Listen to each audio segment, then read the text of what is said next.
میرا غفلت میں ڈوبا دل بدل دے. السلام علیکم. وعلیکم السلام. میرا نام محمد احسن ہے, میں ہمدرد یونیورسٹی بی ایس بایوٹیکنالوجی کا اسٹوڈنٹ ہوں. حضرت میرا سوال یہ تھا کہ اگر والدین اپنے انتقال سے پہلے ان کے 7 بچے ہیں اور ان میں کسی 3 بچوں کو انہوں نے اپنی وراثت دی ہے registered gift deed Pakistani law کے مطابق, تو شریعت اس کے بارے میں کیا کہتی ہے کہ وہ سب میں تقسیم ہوگی یا صرف ان 3؟ اگر وہ وراثت 3 بچوں کو دے کے زندگی میں ہینڈ اوور بھی کر دی ہے, قبضہ ضروری ہے, صرف رجسٹریشن کروا لینا, کاغذات پہ نامزد کر دینا یہ شریعت میں کافی نہیں ہے. جائیداد ہینڈ اوور کی ہے, قبضے میں دی ہے ان کے, پھر تو وہ اس کے مالک بن گئے. اب مرنے کے بعد اس میں وراثت جاری نہیں ہوگی, دوسرے بچوں کا اس میں کوئی حق نہیں ہوگا. وہ الگ بات ہے کہ والدین نے اگر ایسا کیا ہے تو غلط کیا ہے. شریعت میں یہ جائز نہیں ہے کہ آپ, بلکہ شریعت میں یہ اصول ہے کہ جب آپ زندگی میں اپنی پراپرٹی تقسیم کرتے ہیں تو بیٹی اور بیٹے میں فرق نہیں کر سکتے آپ, سمجھ لیں. مرنے کے بعد بیٹی کو آدھا حصہ ہوتا ہے, بیٹے کا دگنا ہوتا ہے, لیکن زندگی میں جب باپ اپنی پراپرٹی اپنی اولاد میں دے گا تو جتنی پراپرٹی بیٹے کو دی ہے اتنی ہی بیٹی کو بھی دینی پڑے گی. سمجھ رہے ہیں بات کو کہ نہیں سمجھ رہے؟ دیکھو اس کی مثال ایسے, آپ گفٹ لے کر آتے ہو, یہ عید پہ کپڑے بناتے ہیں, بیٹے کے لیے ایسا ہوتا ہے کہ 2 جوڑے بنائے, بیٹی کے لیے 1, دونوں کے لیے برابر بنتے ہیں نا, تو گفٹ میں دونوں کی برابری ضروری ہے. تو نارمل حالات میں کوئی خاص وجہ ہو تو ایک الگ بات ہے, لیکن نارملی بیٹی کو اتنا ہی دینا پڑے گا جتنا بیٹے کو دیا ہے. تو یہ جو 3 بچوں کو ابا نے دے دیا تو ہینڈ اوور کیا تو مالک تو بن گئے, لیکن یہ کام غلط ہوا ہے, اور اگر ہینڈ اوور نہیں کیا تو پھر اس کی کوئی حیثیت نہیں ہے, وہ مرنے کے بعد اس میں وراثت جاری ہوگی. ایک کیس آیا میرے پاس اسی طرح, ایک بوڑھا باپ اپنے بیٹے کو لے کر آیا کہ یہ زندگی میں اپنا حصہ مانگ رہا ہے اور کہہ رہے زندگی میں ڈیوائڈ کر دیں, ہم سب کو ہمارے حصے دے دیں. تو میں لوگوں کو مشورے تو یہ دیتا ہوں جب آپ بوڑھے ہو گئے تو زندگی میں ڈیوائڈ کر دو تاکہ بعد میں پھڈے نہ ہو. مشورے کی حد تک تو یہ ٹھیک ہے, لیکن اولاد کو یہ باور کراتا ہوں کہ یہ باپ کا احسان ہوگا. وجہ اس کی یہ کہ یہ جو آپ کہہ رہے ہو نا میرا حصہ, تو آپ کا حصہ بنتا نہیں ہے. شریعت میں جو کماتا ہے نا وہ سارا اسی کا مالک ہوتا ہے, اس میں آپ کا حصہ وہ تو مرنے کے بعد, چونکہ میت اب ملکیت کی اہل ہی نہیں ہے, اس لیے مرنے کے بعد آرڈر ہے کہ اس میں اللہ کہتے ہیں ابھی اولاد میں دے دو. زندگی میں تو 99 سال کا بھی ابا ہو گیا تو وہ ساری جائیداد اسی کی ہے, ایک دھیلا بھی آپ کو نہ دے اس کو یہ حق حاصل ہے. شریعت نے اس کو اخلاقی طور پہ ترغیب ضرور دی ہے کہ اپنی اولاد کو لاوارث نہ چھوڑو. حدیث میں آتا ہے کہ جو ہے نا تم اپنی اولاد کو لوگوں کے سامنے بھیک مانگے گی, یہ اس سے بہتر ہے کہ ان کو وراثت چھوڑ کے جاؤ. ان کے لیے ترغیبات ہیں, رائٹ نہیں ہے اولاد کا. دیکھو ترغیب ہمیں یہ ہے, نبی صلی اللہ علیہ وسلم نے فرمایا جو شخص پیٹ بھر کے کھائے پڑوسی بھوکا سوئے وہ مومن نہیں ہے.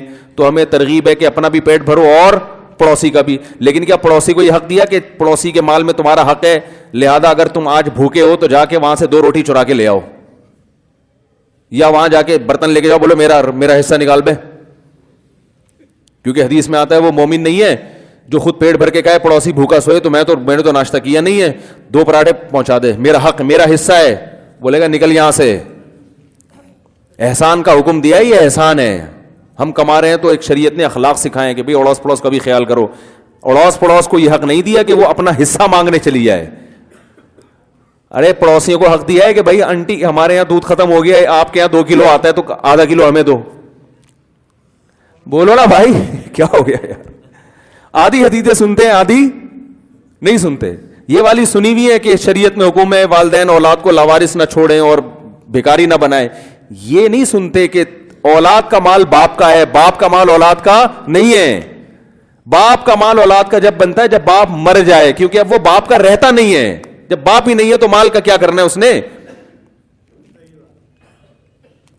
تو وہ بوڑھے باپ آئے میرے سامنے اپنے بیٹے کو لے کر, یہ مجھ سے حصہ مانگ رہے ہیں, مجھ سے حصہ مانگ رہے ہیں, مجھ سے حصہ مانگ رہے ہیں, تو میں کیا کروں. میں نے ان کے بچے سے کہا, میں نے کہا دیکھو پہلی بات تو یہ کہ یہ جو آپ کہہ رہے ہو مجھے میرا حصہ چاہیے, یہ آپ بہت بڑی غلط فہمی میں آ گئے ہو, بہت بڑی. آپ کا حصہ ہے ہی نہیں. آپ ابا سے یہ بولو ابا مجھ پر احسان کر کے مجھے ہدیہ دے دو, صحیح ہے نا.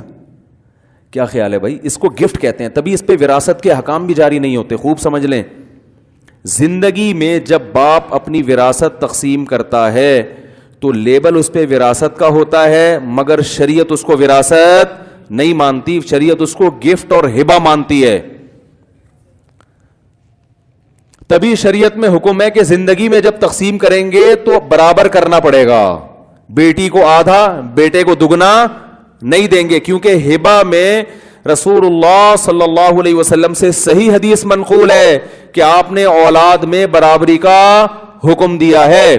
ایک صحابی آئے, رسول اللہ صلی اللہ علیہ وسلم سے عرض کیا, یا رسول اللہ میرے دو بیٹے, میں ایک کو اپنا ایک غلام ہدیہ کرنا چاہتا ہوں. آپ نے فرمایا دوسرے کو بھی دے رہے ہو؟ انہوں نے فرمایا نہیں. فرمایا میں ظلم پہ گواہ نہیں بن سکتا. یہ تو ظلم کر رہے ہو, ایک بچے کو دے رہے ہو, اتنا نواز رہے ہو, غلام کی تو بڑی قیمت ہوا کرتی تھی. فرمایا میں نہیں, ظلم پہ میں گواہ نہیں بنوں گا. تو آپ مجھے بتائیں, جب آپ گھر میں روٹیاں کھلاتے ہیں تو بیٹے کو 2 روٹی اور بیٹی کو آدھی ایک کھلاتے ہیں؟ بولو نا یار کیا ہو گیا. دیکھو آپ جب مر گئے نا اور آپ کی وراثت میں 3 روٹیاں تھیں, خوب اچھی طرح بات سمجھے, کچھ بھی نہیں ہے, 3 روٹیاں نکلی ہیں آپ کی وراثت میں, اور آپ کی اولاد, آپ کے وارثوں میں صرف ایک بیٹا اور ایک بیٹی ہے. کسی بھی مفتی کے پاس جائیں گے وہ کہے گا یہ 2 روٹی بیٹے کو دے دو, 1 روٹی بیٹی کو دے دو. سمجھ میں آ رہی ہے؟ 2 روٹی کس کو دے دو؟ بیٹے کو, اور 1 روٹی بیٹی کو. چاہے بیٹے کو بھوک زیادہ لگی ہو کم لگی ہو, اس سے اس کا کوئی تعلق نہیں. ضرورت کس کو زیادہ ہے کس کو کم ہے, اب یہ بحث ختم.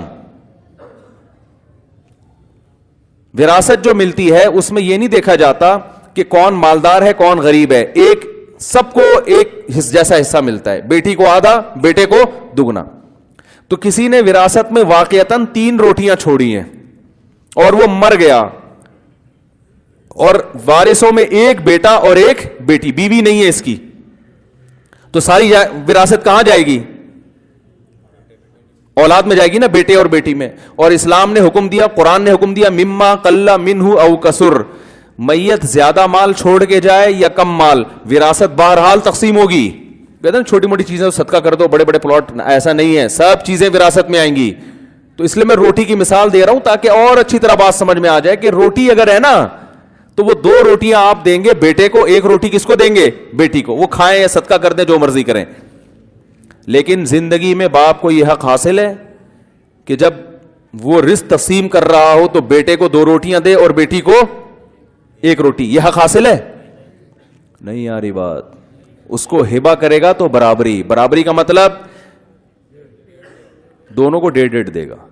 اور اگر بالفرض بیٹی کو بھوک زیادہ لگتی ہے, ڈاکٹر نے اس کو 2 کھانے کا مشورہ دیا ہے, اور بیٹے کے بارے میں ڈاکٹر نے کہا اس کمبخت میں چربی اتنی چڑھ چکی ہے کہ اس کو تو 1 روٹی بھی صحت کے لیے نقصان دہ ہے, تو پھر بیٹی کو 2 دے گا اور بیٹے کو 1 دے گا. ضرورت کی بیس پہ کمی بیشی کر سکتا ہے, کیونکہ یہ ظلم نہیں ہے نا, ضرورت کی بیس پہ. پھر بیٹی یہ نہیں کہے گی مجھے بیٹی ہونے کی وجہ سے کم دیا یا زیادہ دیا, وہ کہیں گے بھائی ہم نے تمہیں اس لیے زیادہ دیا کہ تمہیں ضرورت ہے, اس کو ضرورت نہیں ہے. بیٹے کو اس لیے زیادہ دیا کہ اس کو ضرورت ہے, تمہیں ضرورت نہیں ہے. تو زندگی میں جب ہوگا تو گفٹ ہے, وہ وراثت نہیں ہے. اور گفٹ میں شریعت کہتی ہے اولاد میں اصل حکم کیا ہے؟ برابری. اگر کمی بیشی کرنی ہے تو وہ بیٹا اور بیٹی کی بیس پہ نہیں ہوگی, یہ ظلم ہے, بلکہ وہ ضرورت کی بیس پہ ہو سکتی ہے کمی بیشی. جب آپ کسی کو گفٹ دیتے ہیں تو آپ کسی غریب دوست کی شادی ہو رہی ہو تو بعض دفعہ مہنگا گفٹ دے دیتے ہیں. مالدار دوست کی شادی ہو رہی ہے, وہ مہنگا دیتے ہوئے بھی شرم آ رہی ہوتی ہے, یار اس کے لیے تو یہ اس کی کوئی اوقات ہے نہیں. تو اسی طرح جب اولاد کو باپ زندگی میں دے گا وراثت کا لیبل لگا کے, تو وہ وراثت نہیں ہوگی, وہ گفٹ ہوگا. اور اس میں اس بیس پہ کمی بیشی کی جائے گی کہ ضرورت اگر کسی کو زیادہ ہے, ایک کو کھانے کو مل نہیں رہا, دوسرا ماشاءاللہ ٹھیک ٹھاک کما رہا ہے, تو باپ نے کہا چلو اس کو میں تھوڑا زیادہ دے دوں اس بیس پہ. لیکن وہ بھی باپ پر واجب نہیں ہے, احسان ہوگا ابا کا. تو جو بوڑھے باپ اور بیٹے آئے نا, تو وہ بیٹا کہنے لگا میرا حصہ. تو میں نے کہا پہلے تو آپ اپنا یہ کانسیپٹ کلیئر کریں, آپ کے دماغ میں جو ایک بات بیٹھ گئی ہے نا میرا حصہ آپ کا حصہ نہیں ہے, ایسی کوئی حدیث میرے علم میں نہیں ہے جس میں باپ کے مال کو بیٹے کا مال کہا ہو. میں نے کہا اس کے اپوزٹ حدیث ملتی ہے ہمیں, انتا ومالوکا لیابیک, تو بھی تیرا مال بھی باپ کا ہے. تو میں نے کہا اگر ابا آتے اور مجھ سے کہتے یہ میرا بیٹا ہے, اس سے کہیں کہ میرا حصہ مجھے دے, سارا دوستوں میں بیوی بچوں میں اڑا دیتا ہے, مجھے کچھ نہیں دیتا, تو یہ معقول مطالبہ ہوتا. ہائے ہائے ہائے ہائے ہائے, پولیس بھی نہیں بلا سکتے نا. میں نے بتایا تھا پولیس کو بلاؤں گا سمجھانے کے لیے, تو پولیس کو کون سمجھائے گا؟ کئی سال تک میں پولیس کی دھمکی دیتا رہا ہوں, لیکن مجھے یہ نہیں, میرا دماغ اس طرف گیا ہی نہیں کہ میں پولیس کو بلا کے آپ کو سمجھاؤں گا. تو کتنی کامن سینس کی بات ہے, جیسے میرا دماغ نہیں ہے, پولیس کو کون سمجھائے گا؟ بڑی یعنی حیرت ہے مجھے, اپنے اوپر حیرانگی ہو رہی ہے یار, اتنی بڑی بھول مجھ سے ہوئی ہے. میں بات بات میں آپ کو دھمکی دیتا تھا نا, نہیں سمجھ میں آ رہی تو پولیس کو بلواؤں گا, تو زیادہ واسطہ نہیں پڑا نا پولیس سے. اب جب واقعات سامنے آتے ہیں تو اندازہ ہوا کہ بھائی پولیس کو سمجھانا تو آپ کو سمجھانے سے زیادہ مشکل ہے.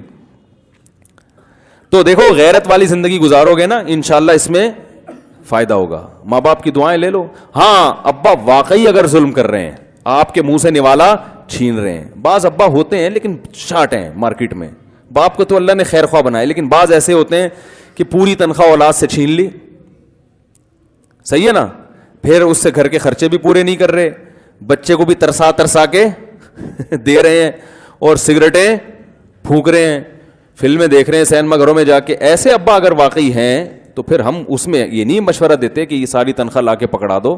ظاہر ہے بیٹے کا بھی حق ہے, وہ اس نے آگے زندگی گزارنی ہے, اس نے آگے اس کی بھی اولاد ہوگی, تو وہ ایک الگ